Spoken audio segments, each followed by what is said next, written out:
اور نہ جانے کتنی میٹنگیں فاروقی صاحب کے متعلق بھی ہو رہی ہوتی ہیں. جیسے آج ایک میراثی کا دھمکی آمیز کلپ آپ نے سنا ہوگا، اس میراثی کا جو فاروقی صاحب کو دھمکی دے رہا ہے کہ ہم تمہیں زمین میں گاڑ دیں گے، تیرا باپ بھی نہیں گاڑ سکتا. جب تک زندگی ہے نہیں ہے، جان دیں گے، خوشی سے دیں گے اور عظمت اصحاب رسول کے لیے دیں گے. لیکن ادارے اور انتظامیہ نوٹ کرے کہ پچھلی دفعہ بھی چہلم کے بعد مولانا عادل خان شہید کو شہید کیا گیا. اب یہ دھمکی دے کر کہنا کیا چاہ رہے ہیں، حالات کون خراب کرنا چاہ رہا ہے، کس رخ پہ لے کے جانا چاہ رہا ہے. ہم تو اتنی گستاخیوں کے باوجود بھی ابھی بھی پرامن انداز میں احتجاج کر رہے ہیں اور اس کا فائدہ بھی الحمدللہ ہمیں نظر آ رہا ہے.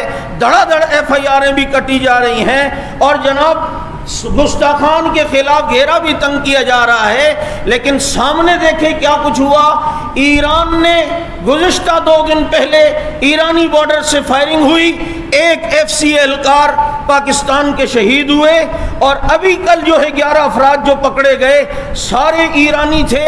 وہ کیا کرنا چاہ رہے تھے وہ سب آپ کو پتا ہے.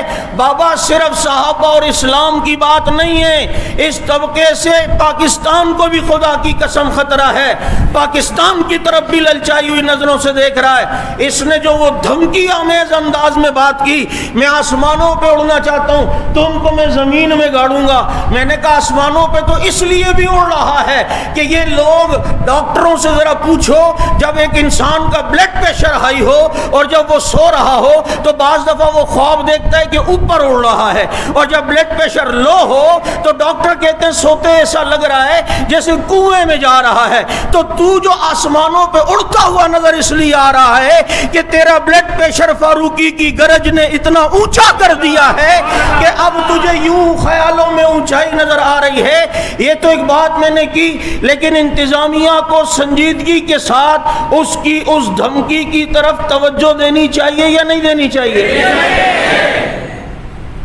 زمین میں گاڑے گا، پدی اور پدی کا شوربا، وہ بھی لمبا پانی والا، زیادہ پانی والا. ملک کے حالات کیا چل رہے ہیں؟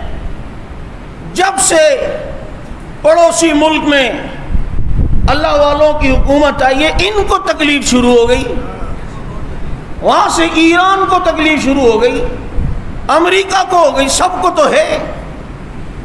کوئی بات نہیں، سارا کچھ کرو، عظمت اصحاب رسول کے ترانے گائیں گے انشاءاللہ.